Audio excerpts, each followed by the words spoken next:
Hey, everybody, how you doing? Well, that's good. Welcome to PHLY Flyers, presented by Bet365. Download the Bet365 app. Use code PHLY365 when you sign up. Whatever the moment, it's never ordinary at Bet365. My name is Bill Matz. I'm your director of fun and games for the evening. Joining me on this beautiful Flyers Friday, it is Philly's #1 hockey beat writer, Charlie O'Connor, and Broad Street Hockey's own Kelly Hinkle. We have the whole gang together. Yay. And I don't know, like, it seems like maybe an F around Friday, like not a lot to talk about. A couple things to talk about, just like one or two. I don't know, like I have Did the Charlie Tuesday watch Reviews Shoresy Day yet? schedule Yeah. if Did you we watch want to Shoresy yet? go No. over that. No, so if you haven't heard, John Tortorella is not the Flyers head coach. That came down yesterday morning. Last night, they go out and score 6 goals for the first time in a month, and everyone looks happy, and even Cam York not playing, just having a great time out there. I wouldn't say he was having a great time, but he wasn't. I mean, I watched him from the press box on multiple occasions. It wasn't the only thing I was watching, obviously, but I have binoculars up there. I'm taking a look, and like he wasn't.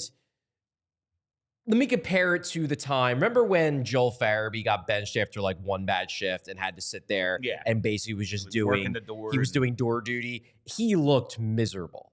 Cam York didn't look miserable. He didn't look happy, but he didn't look miserable. You could tell that like this was just something where he's like, yeah, I just got to get through this. Just got to get this. It's embarrassing, but I just got to get through it. You know, it's like sometimes you got to go to like in-school suspension. Yeah. Like, I just got to sit here and waste my time for a day. Like, this is what we're doing. Yeah. But, you know, whatever happened. I want to do, like, this Torts post-mortem today. And, you know, we've been talking about Tortorella for 2 days. We had a ton on the emergency show. We did the pre- and post-game yesterday. But we're starting to see the pieces kind of get put together, at least in a timeline. And I guess my biggest, like, I asked you for your main takeaway from Danny's presser yesterday. Like, my main takeaway from what we saw unfold the entire top to bottom, from the announcement, the press conference, the game that happened, everything, Kevin Kurz's story, your story. Man, they hated Tortorella more than I realized. Like, the players just didn't like him. And we've said all along, like, it's not his goal to be a beloved coach. Like, that's not what he's out there to do. If you hate me, but I made you better, well, guess what? I did my job. Don't care. I would absolutely say that. I compared it to Dr. Cox before, where he's like, if you don't love me, I'm sorry, but I'm making you a doctor. Like, I'm not here to be your friend.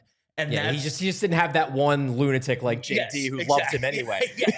Who needed that approval. It was Travis Sanheim. But, like, that's... I understand that, and like you can put up with that. The players clearly have, like, guys have signed extensions. They want to be here. Like Cam York said last night, this is where I want to be, you know? Well, this morning. He didn't talk, last night. Like, this is where I want to be, even though, you know, basically for, you know, 9/10 of the last 2 games, he's not touched the ice. He's just had to sit there and sit in it, you know? Like, they just really weren't responding to the Tortorella experience anymore to a level that I didn't realize was happening until like the 2 7-goal games happened. And I'm just surprised how quickly it happened, but I feel like maybe we should have seen it coming, like going all the way back to the Couturier scratch. That's not something a room gets over. And we've brought it up, but I don't know if we've been like, yeah, that was a moment. And I don't know if anyone ever actually got over that. Well, I think specific players definitely didn't. I mean, you can guess one of them, the logical person who captain of I the understand team. why it was hard for him to get over the fact that he was embarrassed nationally a month and a half after he got the captaincy from that coach. But I do think that while you're right, that there were tensions in this room, not in terms of player on player, but player on coach, to be sure, that lingered. That was true. And that's something that really wasn't, it was an open secret. Like you knew. But I also think that it's true that Tortorella got, I hesitate to use the word worse, but just the way Danny Briere put it yesterday, where he said that it really started getting bad in terms of the disagreements and the conflict around the trade deadline. I think it is true that Torts just got on edge even more than Torts usually does around the trade deadline, and it just continued. I mean, perfect example, and I was talking to somebody about this yesterday, like, that Friday, they trade Scott Laughton. They trade Erik Johnson. Erik Johnson was, I kind of downplayed this in the article, but that was a low-key big deal. He was very, very popular in that room as well, even if he was only here for about a year. And we've seen some of his personality come through. He was a very, very well-liked guy. In the Brian Smith videos and things, and it seems like he was, while he didn't play very much this year, like, just a key part of the room in terms of, like, yeah, the old man's nuts. And here's like Erik Johnson just being like, hey, boys. He was a big guy in terms of locker room guy. Of ratcheting down tension, of just keeping everything lighter and just making it more fun to go to work. So you lose both those guys. Kuzmenko, whatever, he was here for like a day. I'm sure he was a nice guy. But those two guys, it was a big deal. The very next day, when everybody is still bummed that they lost their buddies, that the team is basically waving the white flag on the rest of the year, that that the front office can trade away Scott Laughton. Well, crap, they can trade him away. They'll trade away anybody. The very next day, he scratches Cam York. And it just seemed like, was that really necessary in this moment? Did you have to turn the temperature up even higher after what they just went through the day before? Was it really necessary? I get that timeline is interesting. Mm-hmm. I hadn't put like those two things together. Like, we know that the team loves Scott. Look at what is happening. The exact thing we were told might happen if they trade Scott Laughton. It has been 3 weeks. It has been 3 weeks. Yeah. The coach is fired. He's getting in God knows what kind of confrontations with Cam York. Who knows what else is going on? The GM has had enough because it's out of control. Like, exactly what we were told was going to happen if they trade Scott Laughton is happening. And so, like, Danny Briere did what he had to do, but we knew the team was going to be bummed. We said that all along. Yeah, of course. They trade Scott Laughton, boys are going to be bummed. And then the Cam York scratch, like, buddy, can't you give us a day? Exactly. Yeah. Can you just tomorrow? Bust my balls twice as hard tomorrow. Like, just leave me alone today. And he did. Listen, this is Torts' way. He pushes the buttons, and I want to get to positives about Torts because, listen, I can't, have basically said for 3 years I support the guy mostly and then be like, oh, he's gone. The witch is dead. Like, I think there were positives, and we can take some positives away, but these are the buttons he pushes. And one of the things we heard, it's like, Flyers like to make their guys uncomfortable. And John Tortorella, well, he's real good at making you uncomfortable. It's just, all right, if that is your only tool, though. Yeah. Buddy, can't read the room. But it goes and the room. It even goes beyond the players because yes, that was something that definitely, because as we now know, the York conflict played a role in this. But if it was just conflicts with the players, I think Briere would have just let it roll. It was conflicts with Briere too. Yeah. And it's not that they didn't butt heads at times. Like, how could you not? It's John Tortorella. He thrives on conflict. That's his entire way of being. You're in a high stakes competitive setting. Everyone's going to have opinions, and it's like, well, we're going to lose because you're not going with mine. You're going to argue about it. Yeah. But my understanding is that Torts became more, I don't want to say combative, but he would be more disagreeable and just more ornery in these debates. Like, here's an example of something that I obviously noticed it at the time because I wrote about it, but I didn't put two and two together on the implications of what he had said in terms of Danny Briere until this all went down. The Jacob Pelletier thing. Okay, so Danny Briere trades for Jacob Pelletier in the deal. He's obviously not like the main reason why he made the deal, but clearly Briere and people in the front office like Jacob Pelletier enough to make him one of the assets to get back in that Frost Farabee deal.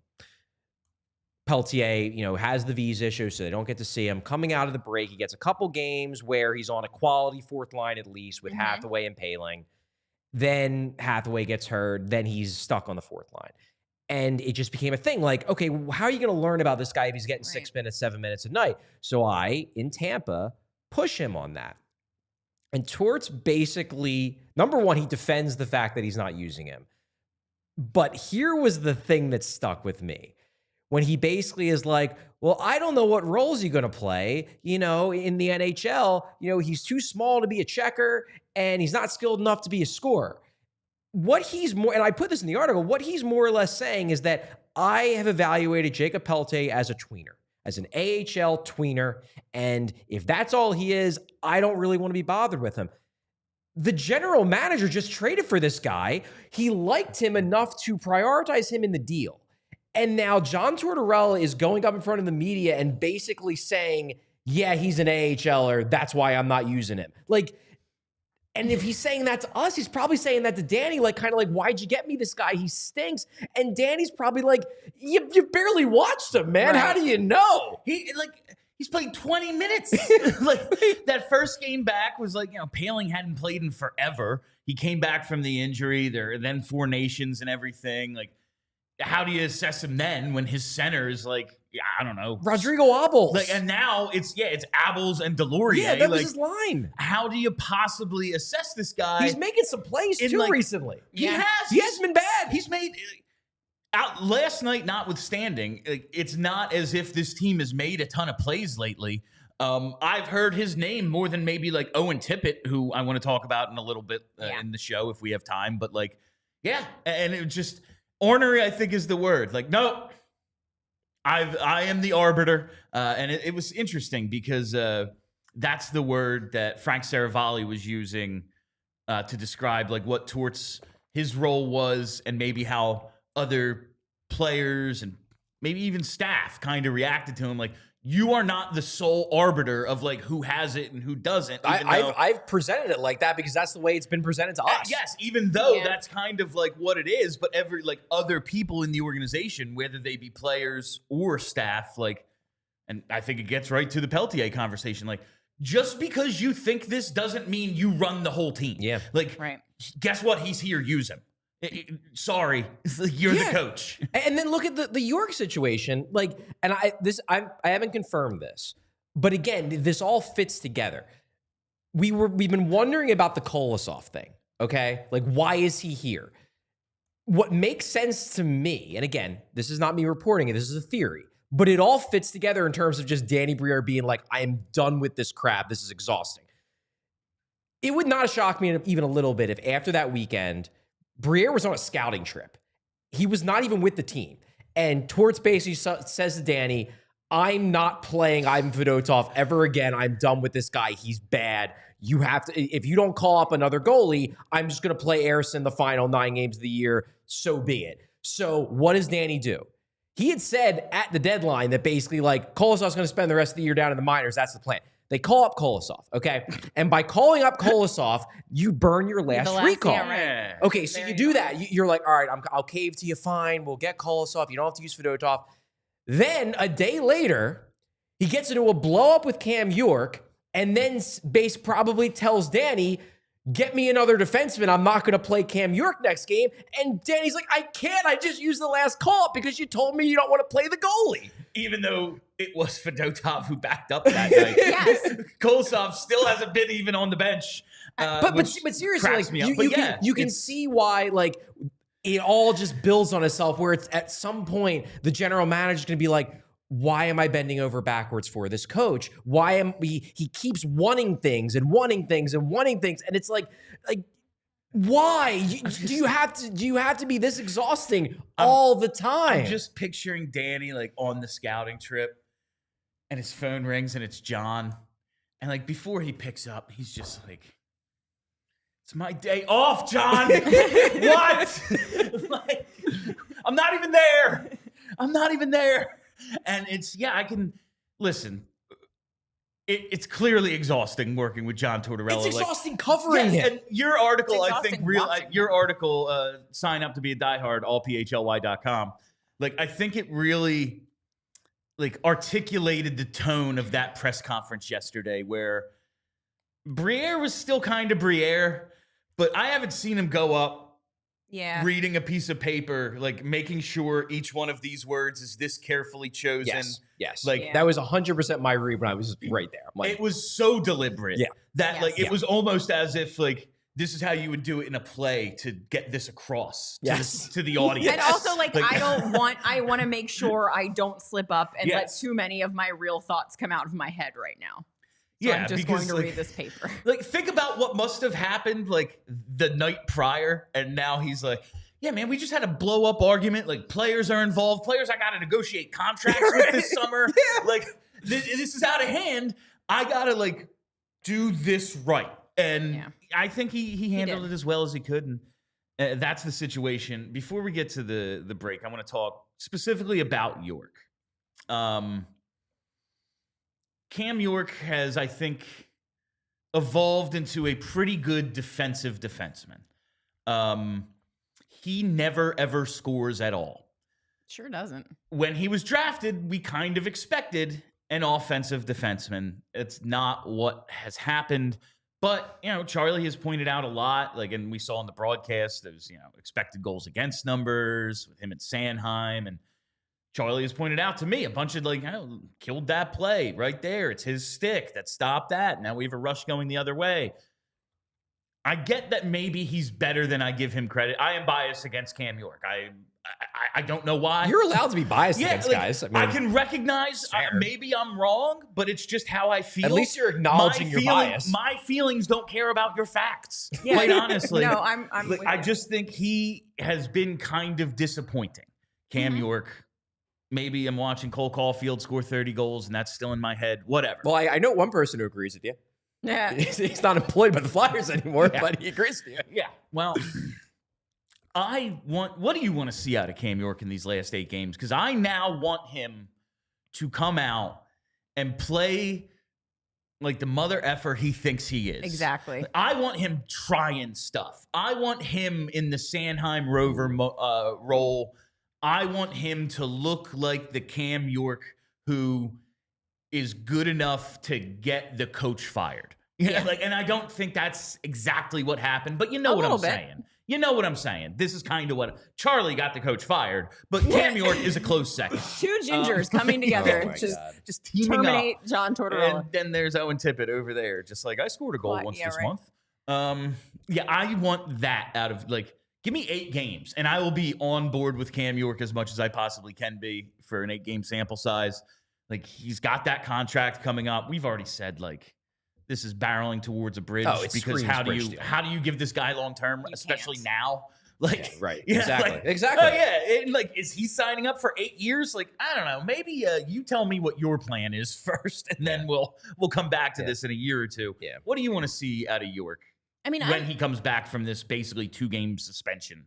I'm pretty much right with you. Like, I've been saying for a while now that I can't really articulate why I don't believe in Cam York entirely, but I don't believe in Cam York entirely. Maybe it's like you said, like, I'm not seeing what you're seeing. I'm not paying enough attention to see that he's actually quite good. It's probably a lot that I expected more offense and it's not coming. But that said, like, while I completely agree with his motivation behind whatever he did, like, I too wanted John Tortorella fired. Like, I was all done with the John Tortorella experience. So, like, I'm on York's side, I guess, but also, like, part of me is like, buddy, who are you to have this much attitude about anything when you've been playing like this all season? Like, if it was like Michkov or Konechny or someone who's actually been a high performer on the ice, I would, like, 100% be like, yeah, great, awesome. That's exactly what you should have done. But now I'm like, you better show me something, dude, because you've looked like crap for a while now. And if you think you're good enough to, like, get into an altercation with the coach that gets him fired, like, I better see something out of you now that he's gone. I'm intrigued to see how he does. And Bradshaw said today that he's expecting him to play hard. He's expecting him to play really well. I agree with you, Bill. I would like to see him. I don't even need to see him go crazy, you know, score 8 points in his next 8 games, anything like that. But they might not score 8 goals as a team. But I agree. I would like to see him take more chances carrying the puck, do some more things. I'd also kind of like to see, maybe it's a two-way street. Maybe, if he has a couple games like that where he's lugging the puck up ice and he's activating, he's doing cool things, maybe throw him on the power play. Like, maybe be like, all right, well, you give me a little bit more, I'll give you a little bit more. Charlie, you're going to break up this piping hot. They have one of their last one. They scored a goal. They are now 1 for 1 You can't break it up. Since they're 0 for 34. But I agree with you. 100% power play. Kelly, I do agree with you that. But no, yeah. In an ideal world, I would like to see more offense from Cam York, more obvious impact with the puck, I guess is the best way to put it. Because I do think it's there. I think he has the skill. I don't think he has high-end Cale Makar level skill by any means. I don't think anyone expects that. But I do think he has the ability to, I think he can make the same plays with the puck that Travis Sanheim does. Yeah. He's not quite as good of a skater as Sanheim, but I think he can make the same plays with the puck that Sanheim does. I think he has those kinds of puck skills, and you just don't see it. I'd like to see it a little bit more, even if I maybe think higher of him than you guys do, because I view his defensive work to be more impactful than maybe you guys do. I still come away wishing that there was more from him on the other side of the game. Yeah. I think even more than scoring, I think when you say like lugging the puck, skating it out of trouble, I think more than anything else, that's what I want to see. Because a couple of weeks ago, I guess, it was when Tortorella went on his rant about not trading Risto. Right. And he's like, the way he plays physical and his size and righty shot, but also like his wheels and he skates out of trouble. Like, if we're going to be saying this about Rasmus Ristolainen, who, when he was younger, like could move, and it's not like he's slow out there, but no one's calling him like a speedster. Cam York needs to be able to do the same stuff that Rasmus Ristolainen is doing in terms of skating the puck out of the defensive zone. I believe he can do that. I don't know if the points will ever come, but like, do that, man. Make a couple of plays that way. Start a rush because you can. Like, you do have those instincts, I think, a little. I'd like to see that. All right. We got to take a quick time out to tell you about a couple of our sponsors. Gotta lead it off with our friends at Golden Nugget Jewelers, because for the past 30 years, Golden Nugget Jewelers has operated out of the very same location in the heart of Philly. Customers from across PA, Jersey, even down to Baltimore, New York City, all over the country come to Golden Nugget Jewelers to find that perfect engagement ring or wedding band. Their staff is highly trained and dedicated to providing a personalized shopping experience. And take it from me, you're on that engagement ring hunt. Okay, I have this budget. You don't know anything beyond what you're willing to spend. You don't know about cut, color, clarity, none of those things. Don't pretend that you do. That's why you need to go to an expert. And that's what Golden Nugget has. Golden Nugget Jewelers has been a family-owned and operated business since 1987. They're right down there on 8th and Chestnut. So check them out today, because you deserve an expert and the best price. Golden Nugget Jewelers, where Philly gets engaged. Visit goldennuggetjewelry.com today to learn more. While we're here, got to tell you about our friends at Parks, Bet Parks Online Casino. Bet Parks Online Casino. One of the things I absolutely love about their online gaming is the Bet Parks app itself. All the games we love to play in person at Parks Casino, like pop culture slots, roulette, cards, dice. Man, like a dice app, come on. How do you not break that out at a party? That's a good time. And more, it can all be played on the Bet Parks app. Parks Online Casino has the games you love, whether you're at home or on the go. So download the Bet Parks app, create an account today to receive an offer you can't pass up. New users are eligible to receive up to $1,000 back if you are down in the first 24 hours after signing up. Bet Parks Online Casino is available in Pennsylvania, New Jersey, Maryland, and Michigan. Terms and conditions apply. Parks Casino, this is how you win. You must be 21 and over. Gambling problem, call 1-800-GAMBLER. So here's a question I have for you guys about Cam York. Okay. Because I don't know. I truly don't know if this is not a big deal or if it could be a big deal for him. So you mentioned that he has a contract coming up, okay? Restricted free agent. Yes, he's restricted, so he's not a UFA. Yeah. I've heard nothing to this point that any of this stuff is going to prevent the Flyers from keeping him. That said, we'd always talked about the possibility of him being a piece that could be used in a trade for for a center. Does the fact that, fair or not, and I do think it contributed, I don't think it was the only reason, but I do think it was part of it. The fair or not, Cam York will now be thought of around the hockey world as like the guy who got John Tortorella fired. Yeah. Does that hurt his value around the league? That's interesting.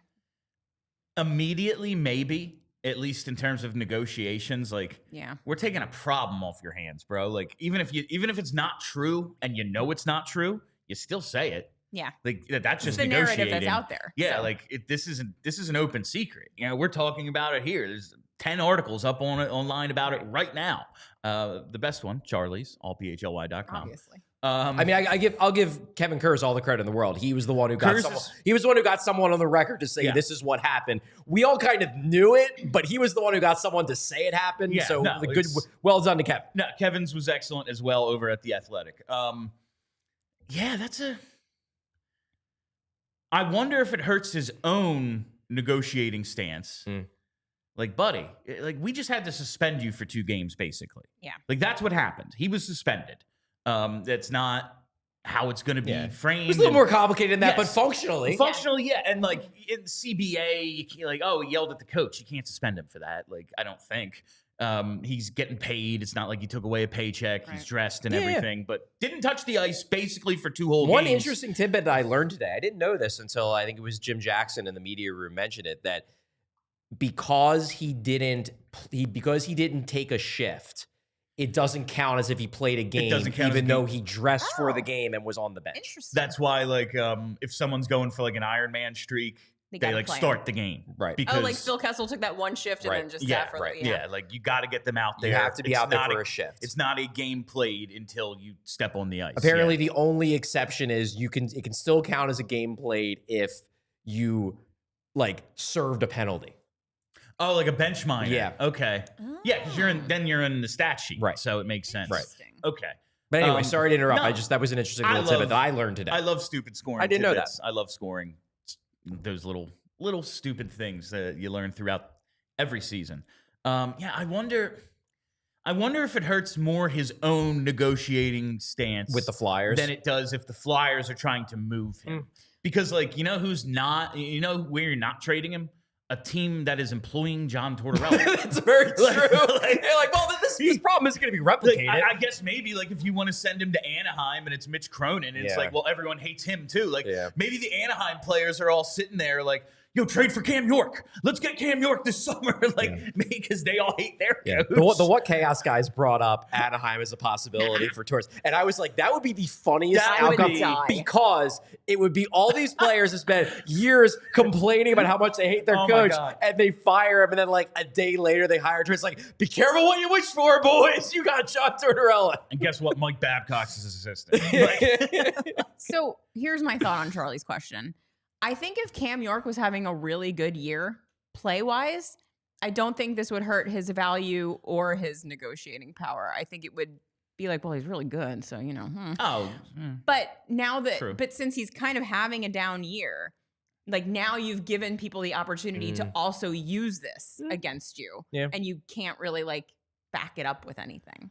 It's something worth talking about because we're going to spend an entire summer throwing out trade ideas, and York was, regardless of what happened here, was going to be a major part of a lot of those trade theories. And I'm just curious if like there will be teams that'll be like, yeah, you're trying to sell me this guy, you got your coach fired. Well, and that's like, trading him without any of this, it's like we're making a hockey trade. Yeah. You know, we're trying to, yes, we're losing a guy who's pretty good, but we're trying to get a guy who's pretty good to fill a different position. Now, the perception is like, well, we have to move on from this guy. And once that is the perception, like, the value goes down. Yeah. Mm-hmm. Like, that's just the way it goes. Yeah. All right. I want to get to some of these positives of John Tortorella and the whole John Tortorella experience, because I do believe there were some. And honestly, I am going to leave the like structure, defensive baseline. Like, I think all those things are important. But I think ultimately the positive of John Tortorella is he forced a lot of guys to mature faster than they would have. And I think in our last 2 iterations of cup-level teams, the Lindros era teams and the Richards and Carter teams, maturity was a huge issue. Who was in those locker rooms? Keith Jones, Danny Briere. They know like how this can all happen. And I think with Richards and Carter, like they were kind of given the keys to the kingdom right away. And then they had their buddy. They won the Calder Cup with John Stevens. And then he's Hitch's assistant. And now he's their head coach. And we always say like it's tough to go from being friend to boss. Yeah. Like that's why a lot of assistant coaches get jobs elsewhere. They don't get promoted in the team that they're on. And all of a sudden, like a stricter disciplinarian and Peter Laviolette, an outsider who doesn't know these guys, comes in and they're like, who the hell are you? I have a 13-year contract. Leave me alone. I'm drinking a beer at dinner, you know? And listen, understandable, but like it is what it like. I think that was a problem, and clearly it was, because a year after they're in the cup final, like those 2 are gone. Lindros coddled as a younger guy, and then Bobby Clark comes in and he's like, this effing guy, he ain't me, you know? And it's like that whole dynamic, and it blows up what could have been, you know, a team just as good as the Red Wings or the Avs or the Devils of that time period. And it's like, yeah, you didn't get it done though. And I think that immaturity is what kind of killed those teams, at least in part. Like also get a goalie. Continuing issue.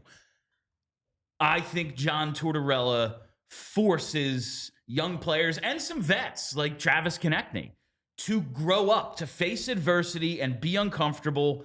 And now nobody in that room, even Jet Luchenko, who got 4 games and a camp, nobody in that room is ever going to have a tougher coach than they just had. It's fair.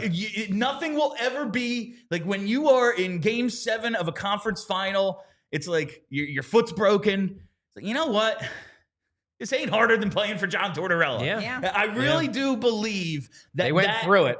Like they did that, and they're going to be better because of it. I think the on-ice stuff, some of it is important, the structure, blah, blah, blah. I think that for the individuals and their personal maturity is what is going to be John Tortorella's like positive impact on this team.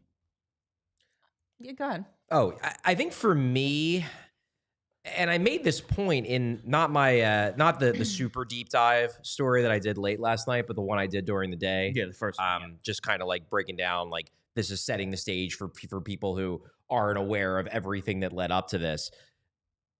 I think it's a low-key big deal that the Flyers, despite as much of a mess as the season has been, they were a good 5-1-5 team. And it's important in my mind, because I look at Carolina as a perfect example for this. For years, before they eventually broke out and became the yearly contender that they were always a good advanced stat team. Mm-hmm. Always were. It was just, well, they can't finish because they don't have the guys to score, and their goalies stink. And then suddenly they got guys like Sebastian Aho and Svechnikov and other guys that they could play at the top of, like, you know, they had Dougie Hamilton for a while and whatnot. And then suddenly it was like, yeah, we're a yearly playoff team. Now they're a 100-point team. Yeah. But they had to build that like muscle memory of, yeah, we control playing games. That's what we do. That's our identity. I don't know if it's going to hold, but I really hope it does, because despite everything this year, the Flyers going into last night's game were the 5th best play driving team by expected goal metrics at 5-on-5. That's as wild. bad as they have been in the standings, they control the scoring chance battle. And if that can stick, maybe it won't stick with everybody, but if it sticks with 7 or 8 players on the team and they just remain play drivers, if Noah Cates and Tyson Forrester, you know, those guys remain those types of pieces. Cam York, for that matter, as much as he will never admit that John Tortorella did anything for him. He actually did today, in fairness. He did. He took the high road, to be sure. I only read it, and I was just like, I need to watch the video. No, he took the high road. In my head, he's saying the right words, but his face is like sticking his tongue out. But point being is that if that can stick, that's important, because if you can then add more Michkov type pieces to the top of a team that carries play, then you're cooking with gas here. And I'm really hoping that what Tortorella instilled from an X's and O's tactical controlling play standpoint, I really hope that holds, because they got something there with that. If nothing else, they got something there with that. That's you know how we like talk about, like, sometimes I think, yes, Tortorella is an old school guy just in his mentality, but that carries over to like people, like how people assess his on ice tactics. And I saw a comment last night. It was like, oh, so we don't have to watch like another year of dump and chase. They weren't they're not a dump and chase team. You realize that they're like a controlled entry team, right? Yeah. I track all the games. They are. I can guarantee you that. They basically, I mean, like they basically only score on the rush. Yeah. Like they don't, especially last year. Yeah, like they don't cycle a little bit. Like they're one and done in the zone is kind of their problem a lot. But yeah, it's finishing and goaltending. I mean, that's what their issues have been. And you look at the underlyings, like, yeah, what do we need? Better players. Better players. That's it. Yeah, that's a secret recipe. But the underlying process of their on-ice work, not bad, aside from the power play, which is a disaster dumpster fire joke. But again, like you would think that you can fix that just with a better coach at the top of the power play pyramid and 2 or 3 more real good players. Yeah, just like maybe Jamie Drysdale gets better. Maybe Cam York finally grabs a hold of this thing. Sean Couturier looked like that net front presence. Let's see a little more of that, Coots. Actually screen the goalie when you're in front every now and then. I mean, Gerbenkin will be here at some point, probably next year. For more on the Flyers power play, though, you got to check out our buddy Steve Peters' power play breakdown he did. We were like on the phone talking about it, and he's like, okay, I just want to make sure I'm on the right path here. Like, so TK and Michkov are on there. I'm like, yes, there's no one-time option. He's like, okay, I just want to make sure that... Oh, wow. And like, he's like, yeah, this will probably be like a broad, like 5-10 minute thing. And he sends it. He's like, yeah, it's like 22 minutes. There was just so much wrong. There's so much wrong with the power play that it took what I thought was going to be like 8 minutes is 22. So check it out. It's right here on our YouTube page. Petey does awesome video breakdowns. He has his own YouTube page. Yeah. He's outstanding. We're going to use him a lot more this summer, hopefully for some positive things. Like, break down all of Michkov's goals for me, Petey. Make me happy in like July. All right. With the coach thing, I don't think yet it's time to like make our list. I know that I did that like a week ago before he was even fired. Yeah, you did. We all have our lists in our head. Yeah, the potential candidates, and we kind of know who they are. Like the Rick Tocchet thing has come up a bunch. He got mentioned on 32 Thoughts today. Insane. I just feel like I'm going to lose my mind. The list really is for, if we're talking about most people online, the list starts and ends with David Carl because he's the hot name. That's who everybody wants. All right. So I just have 2 things on this.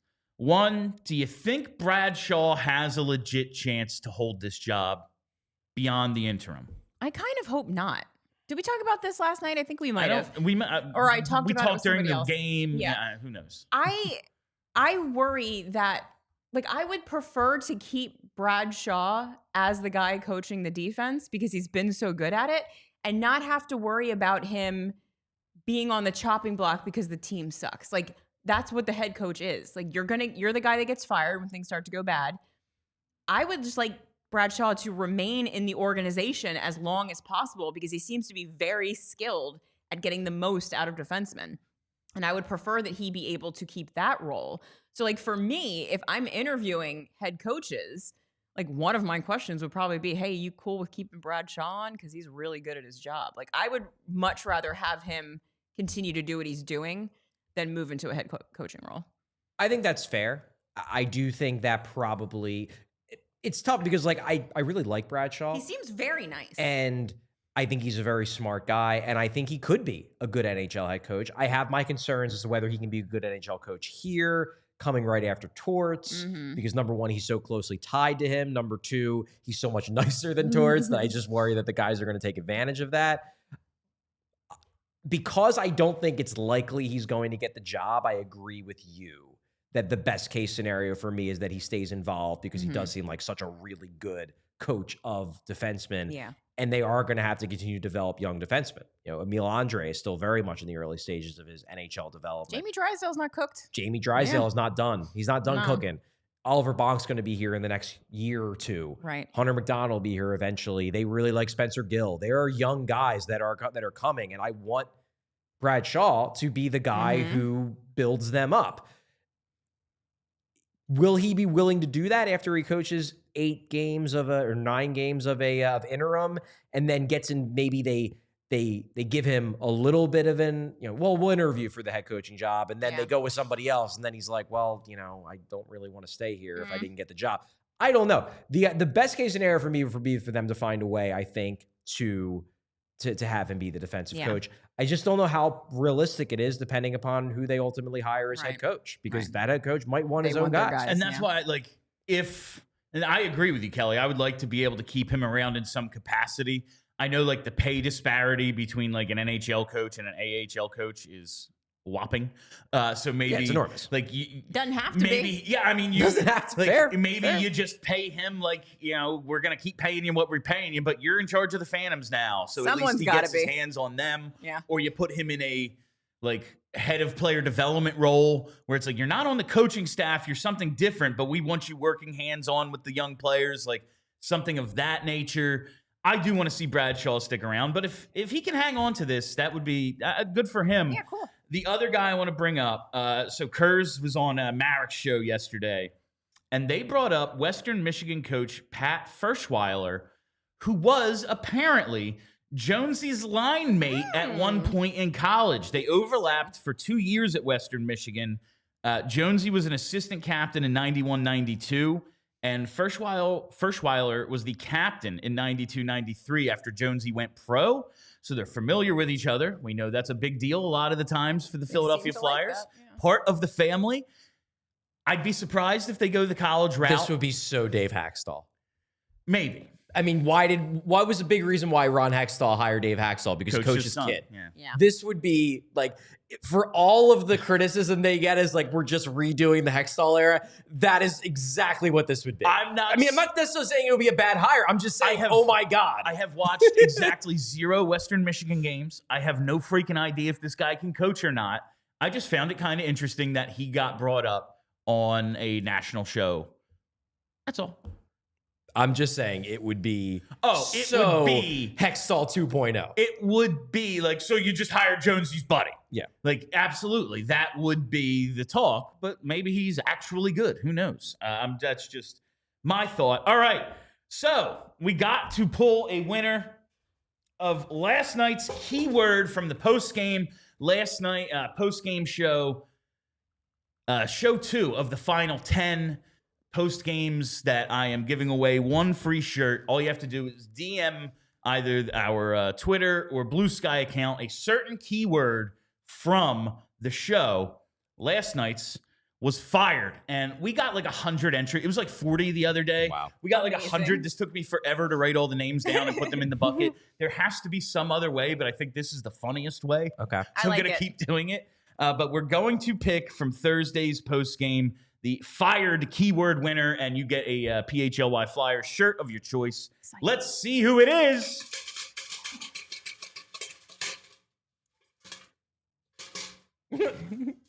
Gotta have that little extra. Yeah. You gotta put some flair on it. Okay. Oh, look at it. It is Lucky You. It's Lucky Me is their name on Twitter, and you were lucky today, Lucky. So congratulations. I will be in touch in the DMs, and we will get your shirt out to you. That's fun. All right. Yeah, let's hit our next ad break. Ayo. Gotta go.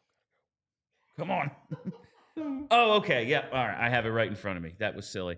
I think we've had enough finance-related sponsors over the last few years for most of our audience to know, I'm not the most responsible spender. I love going out to restaurants, going to games, whatever live events. And when I do those things, I tend to have some fun and let my budget get away from me a little bit. And that's why Monarch Money has become such an important part of my financial planning and daily life. Finances, they can be messy and confusing, to say the least. Monarch Money acts like your personal CFO, giving you full visibility and control so you can stop simply earning and start growing. Monarch is more than your average budgeting app. Monarch Money is a complete financial command center for your accounts, investments, and goals so you can start managing your finances to build the life you actually want. You can track all your spending, savings, and investments effortlessly with all your accounts, credit cards, and everything you need to take control of your budget in one place. And those are just a few of the reasons Monarch Money was named Wall Street Journal's best budgeting app of 2025. So get control of your overall finances with Monarch Money. Use code PHLY at monarchmoney.com for half off your first year. That's 50% off your first year at monarchmoney.com with code PHLY. While we're here, listen, you got Monarch, you figured it out, you're getting your budgets under control. Why not get like a savings account that really works for you? Well, do it at TrueMark Financial. It's almost spring. It is spring. We've gone over this. It is actually spring. And that means it's time to spring into savings. And if you have financial goals, whether it's buying a house, taking that dream vacation, or building your emergency fund, TrueMark Financial Credit Union has the perfect savings account for you. TrueMark Financial offers high-rate certificates and money market accounts to help your money grow faster and work harder for you. So visit TrueMark.com for rates and to learn more. TrueMark Financial, federally insured by the NCUA, equal opportunity lender. Rates are subject to change. All right, before we continue, I have a request for our great viewers.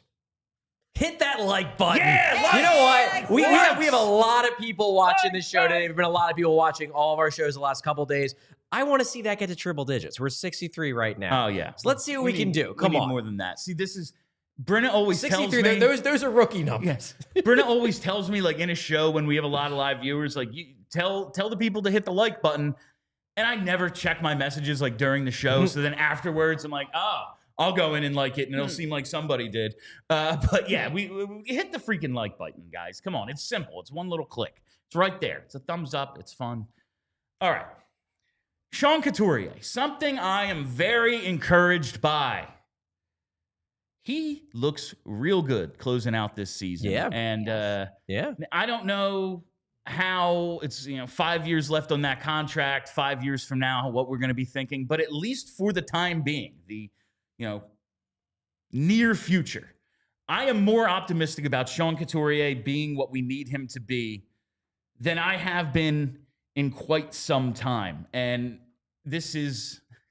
we've been over like his games played numbers the last few years. So he played 74 games last year, his most since he played 80 in 2018-19. Following when he was named captain on Valentine's Day last year. We're at 100. Yeah, we did it. Hey! It was like 30 seconds. Good job, guys. Get us to 300 now. Continue. So powerful. All right. Getting coaches fired, getting likes spiked. So he was named captain. He was named captain on Valentine's Day of last year. He then went on after that to put up no goals and 5 assists in 24 games, and he got scratched twice. It was a disaster, his first full season in a long, long time. And prior to last season, missed all of 2022-23.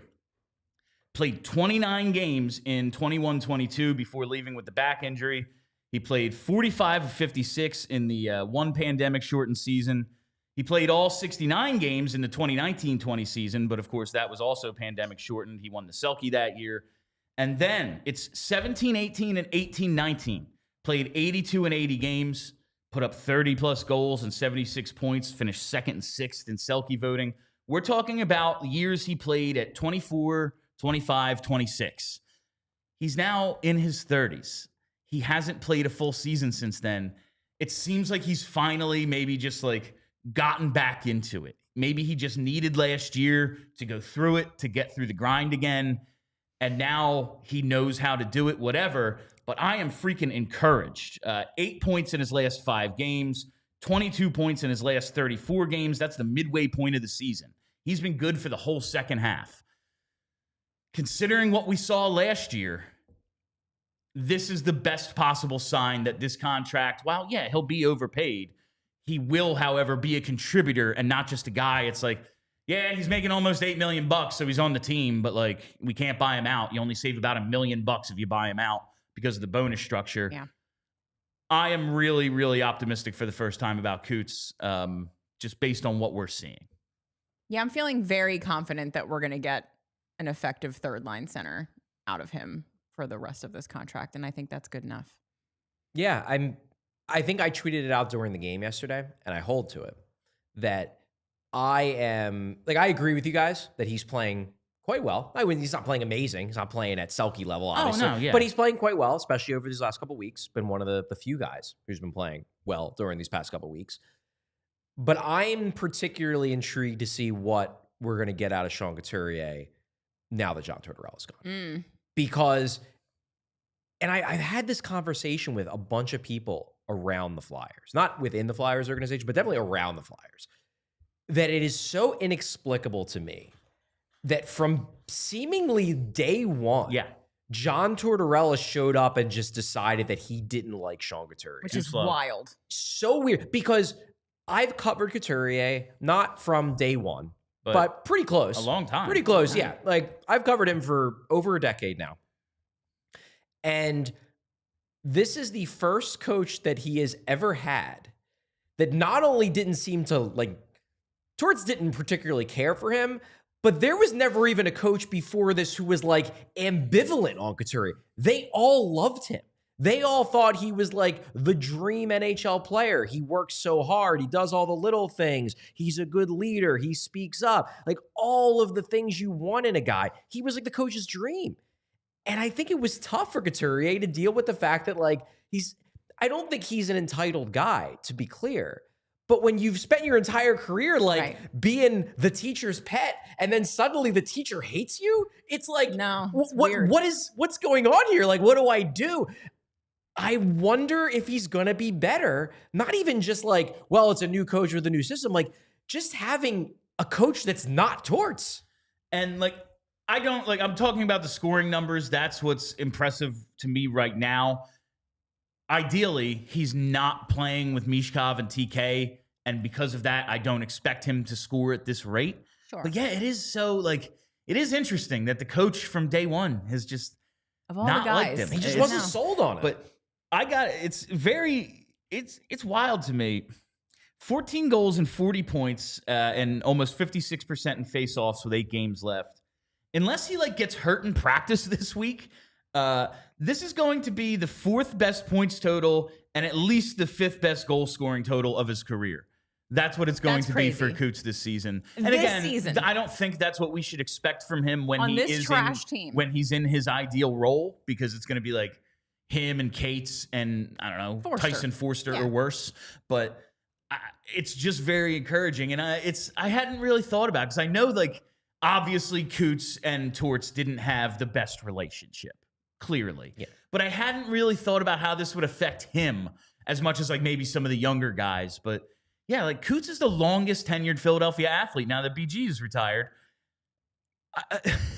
How do you just hate the guy? It was so weird. And I think because really what it seems like is happening with Couturier, and look, it's not ideal. Ideally, he would still be 70-point Selke guy. It's completely worth the contract. But it really just seems like what's happening to him post-back surgery is he's turning back into not very early career Couturier when he was still clearly just trying to find his way in the NHL, but he's turning into, like, 2013 through 2017 Couturier. Oh, the peak 3C years. Yes.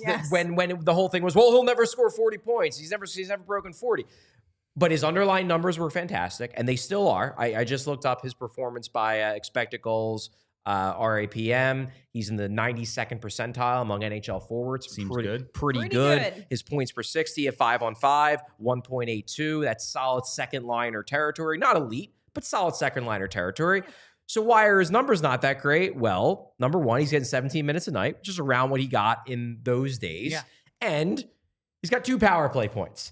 Also was around what he got in those days because he was on either not the power play or on an awful second unit that never scored because he wasn't on the unit with Giroux. It just seems like we've turned the clock back where he's not bad, but he's now just like he's not 24, 25-year-old Couturier. He's not Claude Giroux's center and Claude Giroux's bumper. So he's not going to have 30 goals and 76 points, but he can be some semblance of that really good 3C. Yes. Not ideal. Like, you would want the guy with the big contract wearing the C to be one of your best players, but it's just not going to be the case. Sure. The fact that he can do some sort of something for us, very encouraging. Yeah, and that's the thing that, like, shouldn't get lost is, like, that wasn't a bad contract. He hurt his back. Yeah, like twice. This well, was just once, and then that first one didn't work. An unfortunate thing that happened both to him and to the team. And the fact that it seems like we're going to be able to make the best out of it is like really good. All right, I want to get to our Tankathon spin and then see if we have time for maybe one more thing because I prepared like 2 shows for today. Let's get to it. So Buffalo won last night. They killed the Penguins. Nashville blew a lead. I think Seattle lost as well.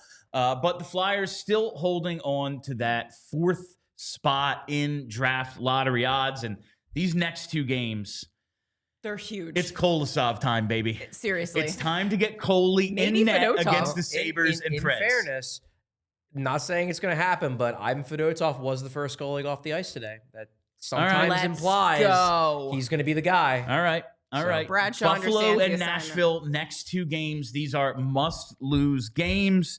But for now, in that 4th spot, Brenna, spin that wheel.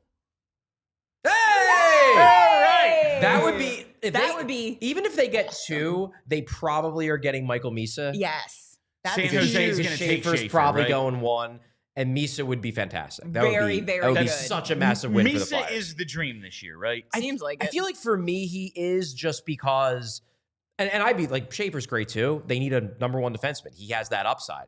But Misa seems like the most likely to be a first-line center.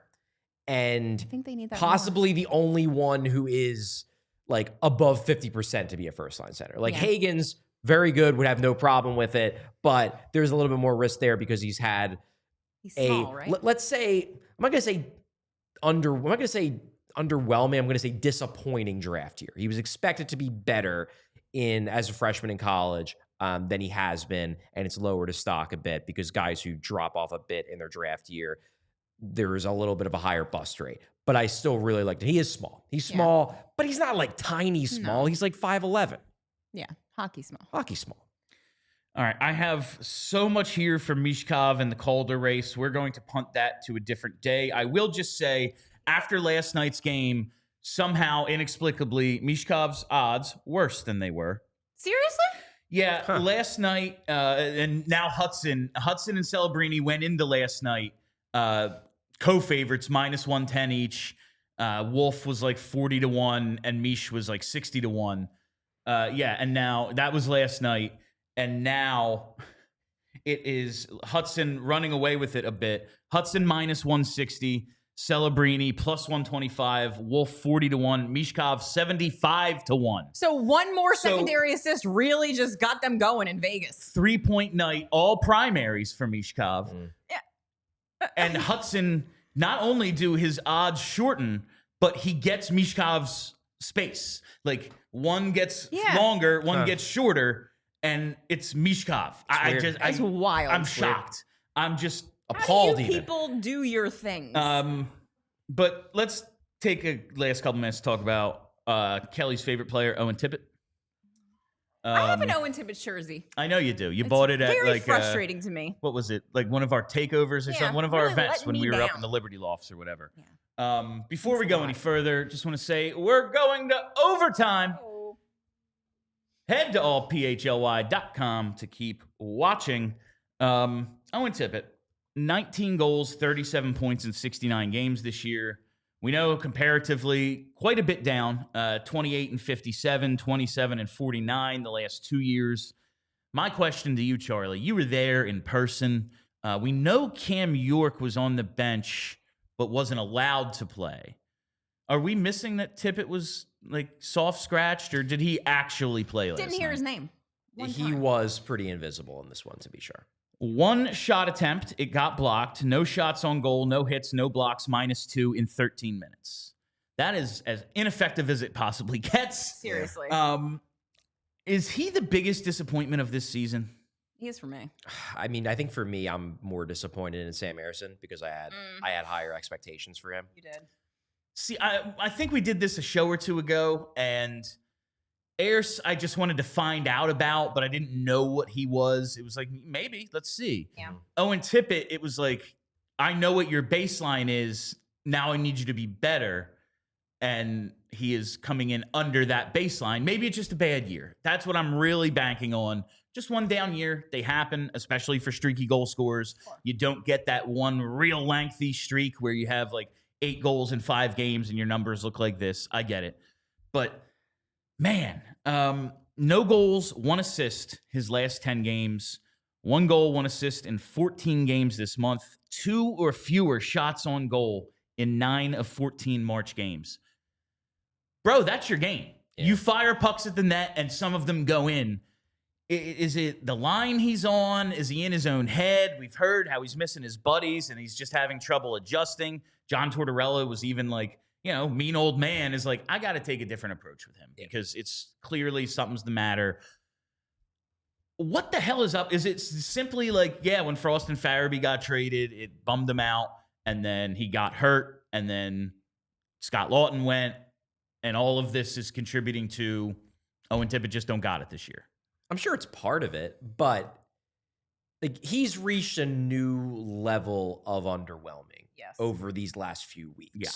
However, it's not like he was blowing the doors off before. So I don't think it's just that, although I do think that's probably part of it. It's hard for me to, when you talk to a player and he straight up admits that, it's been tough, I'm not going to be like, no, you're lying. Yeah. Like, I'm pretty sure it's actually been tough. But I don't want to just chalk the whole thing up to, he's struggling because they traded his buddies away and he's trying to be more of a leader and he's not naturally suited for that. He's got to learn how he's going to be a leader. Yeah, it's part of it, but that only explains the last month. Doesn't explain since October. Right. And I was just thinking maybe, sometimes a shooter just has a bad shooting year and that can happen. I just looked at his shooting percentage, 11.5.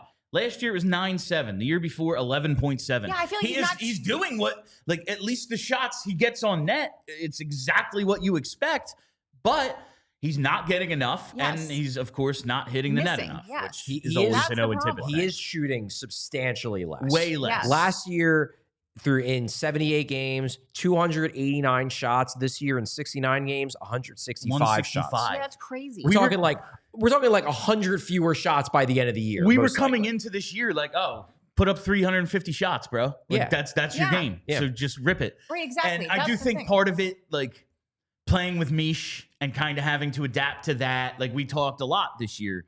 Okay, well, Michkov is like a puck handler. He kind of funnels everything. And Tippett just needs a ton of touches because how else do you get 300 shots on goal? Mm-hmm. Does it really work? Maybe that's part of it. And you just got to find something that works with his game a little bit better. But it's to the point where I'm not even mad about Owen Tippett or this freaking contract. Because I just think, I bet you he scores 28 goals next year. But bro, you're one of the dudes we really need to be a top 6 forward. And you don't look like one.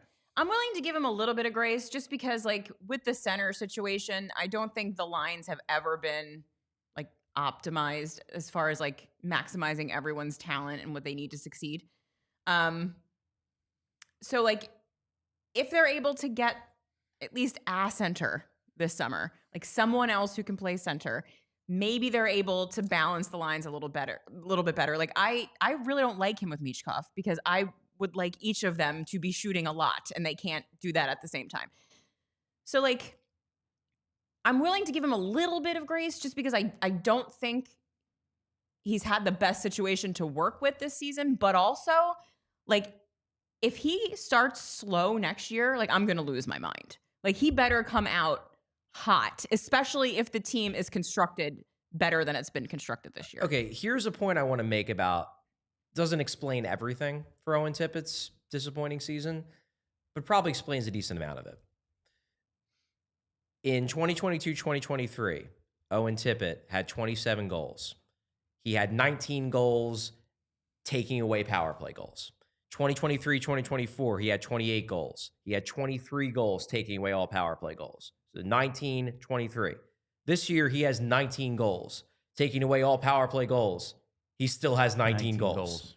So is it really just the power play? Probably not entirely, but it's a big piece of it. The fact that he has 0 power play goals is definitely deflating his overall production. 0. 0.0. That's honestly unbelievable. Yeah. Now, all right, this is not to get on a whole thing because we're in overtime already. We got to hit super chats. But, like, yes, you watch that Petey video and scheme isn't just a problem. It's, like, stuff we see and we complain about all the time. And it's, like, other things, too. Right. Everything is wrong with this power play, basically, top to bottom. But at a certain point, can't the players just make a play? Like, Owen Tippett, get the puck and put it through the freaking goalie. Right. You have no power, none. Blame Rocky Thompson, 99.9%. Sure. Dog, none. Not a one. Not a one. Like, Michkov has 15 power play points. Well, he's got some assists. 20. He's got some assists. He has 7 power play goals. He's a 20-year-old rookie who doesn't know what he's doing. I'm just saying, it's not like he has 0 power play points, but he has 0 power play goals, and he's a goal scorer. And that's his thing. Yes, if he has a Cy Young year of 40 goals and no assists, I will have no problem with his season. Like, absolutely no problem with that season. All right, let's hit the super chats. Super chat time. Super chats. Oh, All right, Lord. a fair amount. A few of them started out with, let's say, there we go. D Philly 9. What's your read on Owen Tippett? Is he a guy you think will be here long term? His comments the other day, it's hard to be the guy left behind, was surprising to me.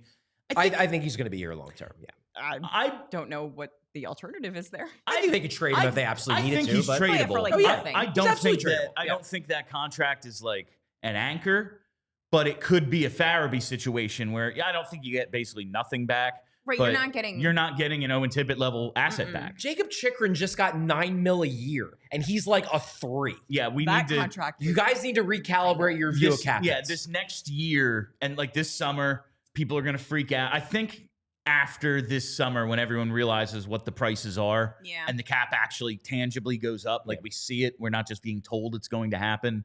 We'll recalibrate. But 6.25, I believe. Like. That ain't nothing. Yeah. It's not nothing, but I just don't think it's going to be done. But it's not like, he's an amazing second liner. Like, that's 6.2. My God, we could get a 30 goal scorer. No, not anymore.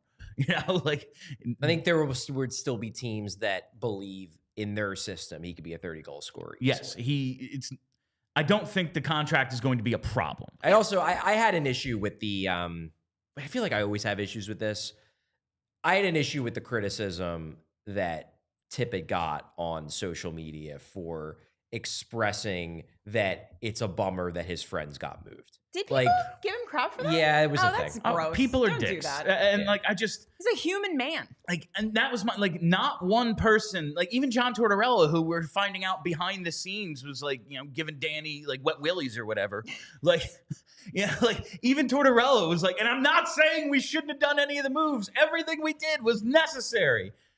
But it is difficult. Yeah. And like, no one is saying they shouldn't have done it, but there's just an element of like, but it makes it harder. It does. Yeah. And people don't like that guys have feelings. They really what do you mean you cared about your coworkers? If that's if Charlie just got taken away from me, I wouldn't be happy about it. I would be very sad if Charlie didn't want him I would be like, you know what? My life is harder now because Charlie is gone. He's a good guy and he's pretty good at his job. This sucks, you know? Yeah. And that would affect me. And anyone out there who doesn't think that is a lunatic. But there are a lot of lunatics on the internet. Yeah, that's true. Everyone has an internet Go to connection. therapy. All right, JH.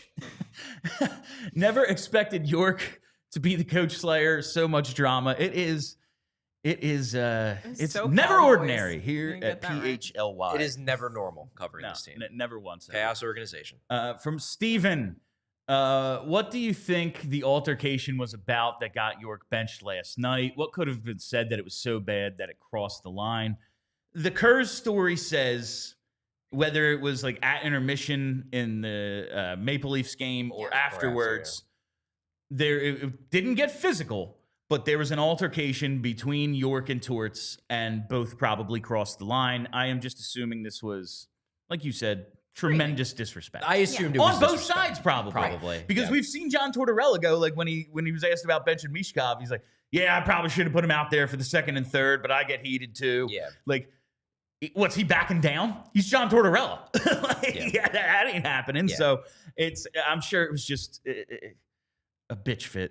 Yeah, because I do. I feel like if if it was just like Torts yelling at York and York yelling back at Torts, like, I'm trying, like, I feel like Torts would have responded well to that. He's been trying to get a rise out of Cam York for 2 years. No, if it's like the OC and Herb Brooks scene with like the leg. Yeah. Like, yeah. I'm a hockey player. They're both still here, Yeah. and York plays 25 minutes last night. Yeah. Yes. It wasn't that. No. Yeah, I have to believe that there was at least a degree of disrespect thrown John Tortorella's way from Cam York. It would make sense. That's what makes the most sense.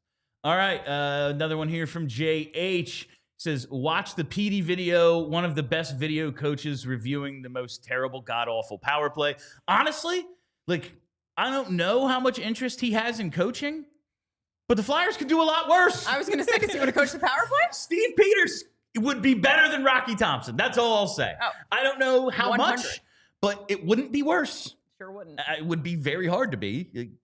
I don't think this belt, for instance, could do worse. But yeah, that might be a little harsh. The Jalen Hurts cutout. the Jalen Hurts cutout. All right, another one from Vineet Singh here. Danny Briere's comments yesterday about Torts were telling. Torts is a complicated man. I wonder if he was exhausted with dealing with him and leans toward a younger coach that won't cause him headaches. There's a reason why I highlighted that quote in my piece. The complicated man is is a very funny line. That is telling. That is absolutely one of those, like, I don't want to say he's just an asshole, but I'm not going to rip him, but take from this what you will. Yeah. Like, that's very much. He's complicated. It's complicated. He's complicated. Yeah. The Very diplomatic. It was extremely diplomatic, but that's the kind of description you use when you're just like, I am so sick of this dude. Yes. It's like when you have to give a speech about someone and you're like, I don't know, he's not like the nicest guy, but I respect him. He's complicated. You know, it's layers here, like an onion. It's like an onion. Yeah, I was quoting Wolf of Wall Street earlier. You're quoting Shrek. It's Friday, baby. Hey, yo. From Catholic Nano, did anyone have a bigger smile in the locker room last night than Coots? When a coach has an issue with a guy like Couturier, the coach is the problem. And I think that was one of the big reasons why it fell so hard on the room last year when he got scratched, because Couturier is such a good dude and he is so universally respected, not even just in that room, but around the league. Everybody respects Couturier. And the fact that Torts did that to him, like, Torts does mean crap to so many people. Overly cruel stuff that probably in retrospect he would think, like, yeah, maybe that was a little far.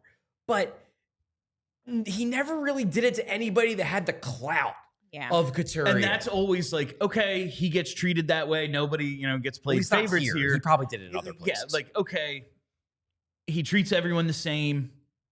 On one hand, fair. On the other hand, like, hasn't he earned a little deference?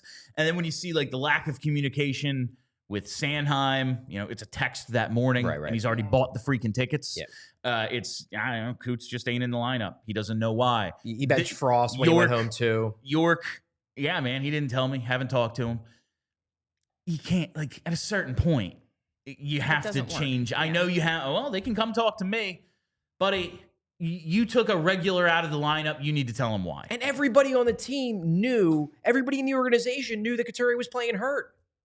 Yes. They knew he was playing through injuries. And everybody knew it. And Torts made a point to say he's healthy.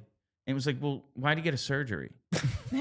For fun? Like, he had to buy one, get one? Like, he got his ticket punched a 10th time? He wanted free surgery? Like, one quick thing from last night I didn't ask you. What makes the locker room happier, Charlie? No more Tortorella or a Nick Delorier goal? Ooh. Was it Christmas in there last night? Ooh, I mean, it might be the Nick Delorier goal because they love Delorier and he scores so infrequently. But in terms of overall impact. Yes. They handed Delorier this belt. Oh, yeah. This is a legitimate championship belt. It looked like a toy in his hands. He is a massive human being. Oh, no, he is. He is a barbarian. He is, yes. He looked like Andre the Giant holding the belt. All right, let's get through the rest of these. Another one here from JH. Michkov falls and Hudson rises. Montreal typical. We all know what's happening here, fam. Mm-hmm. We all know what's happening here. All right. I'm not going to make the joke I was going to make. And Borfus. Borfus. Charlie, what do you think Cam truly did? I mean, it seems like we know what he did. We just don't know the exact words that were said. Do you think this was like a umpire, baseball manager, like belly to belly screaming at each other, like spit flying? See, the reason why I'm skeptical that that's what happened is because one of the big issues that Torts had with Cam York the whole time was that he couldn't get him to yell back. That's what I'm wondering. I'm wondering if it was like John yelling at him and him being like, I don't care. I don't care. I just like, whatever. My picture of it now is I can't imagine that he would have gotten in trouble for that. No, John is like doing Tortorella stuff. Or and be he's a just calm like, F-U. Yeah. What? Yeah. Like he pulls up his phone or something. Right, yeah. That would be on brand. That's kind of what I picture, Right. but who the hell knows? All right, I believe that is it on the super chats. So that is it for us today. This has been PHLY Flyers presented by Bet365. Download the Bet365 app. Use code PHLY365 when you sign up. Whatever the moment, it's never ordinary at Bet365. We'll be live tomorrow with pre- and post-game, so make sure you're following us right here on YouTube. Set that reminder bell so you never miss a live show. Follow us on Twitter at PHLY_Flyers. I know what it is. I do this every day. Yeah. And follow the podcast as well. Just search PHLY Flyers. That's it. I am Bill Matz. That's Charlie O'Connor. That's Kelly Hinkle. Till tomorrow, roll on Tank. We all silly like the mayor.